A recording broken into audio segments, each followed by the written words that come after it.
غدوار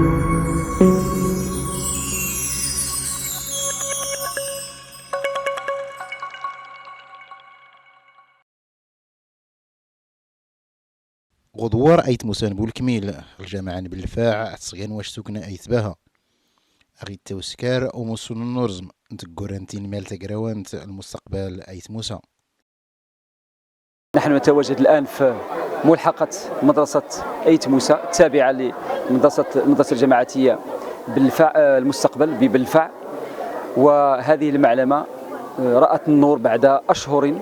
نتيجة اتفاق عقد شراكة بين المديرية الإقليمية والمجلس الجماعي والجمعية المحلية وشركة أزورا، هذه الأخيرة التي ساهمت بمبلغ يتجاوز 3,400,000 درهم من أجل هدمها المؤسسة السابقة ثم إعادة بنائها بالحلة التي ترونها، وهي حلة تعتبر إضافة نوعية في البناء العمراني على مستوى المنطقة ككل. الشيء الذي يثلج الصدر هو أننا رأينا فرحة التلاميذ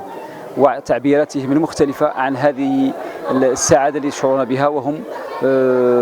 يدخلون لهذا اليوم أو هذا المساء للمدرسة من أجل متابعة دراستهم.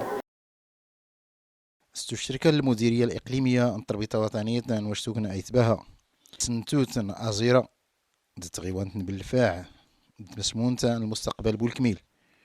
أسبيدنا خلونا تينما لاز بنونت صغراست تماينوت إلى حين تقيسا ما يتقانا ست عمرين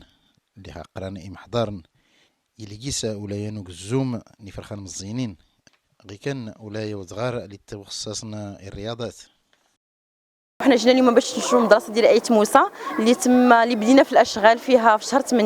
واليوم الحمد لله في هذا النهار المبارك دشناها، واللي هي كانت بشراكه مع لا ديليغاسيون ديال التعليم مع جمعيه بولكميل مع جماعه ديال بالفع مع لوطوريتي لوكال وسي مع نو كليون حنايا البرتين. دونك حنا فرحانين بزاف اللي كنشوفوا هذه الفرحه في عين الوليدات انهم اليوم عندهم مدرسه اللي هي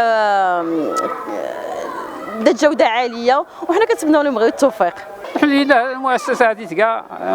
إن شاء الله مؤسسة رائدة في المنطقة، تبنى سياسة البناية يقان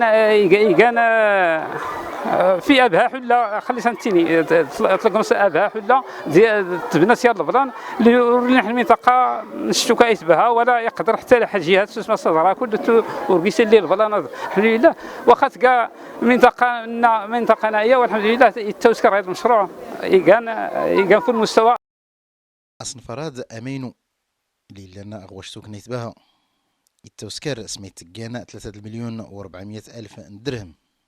اللي خني تيوز تسنتوت أزيرا فتوري لبنينز.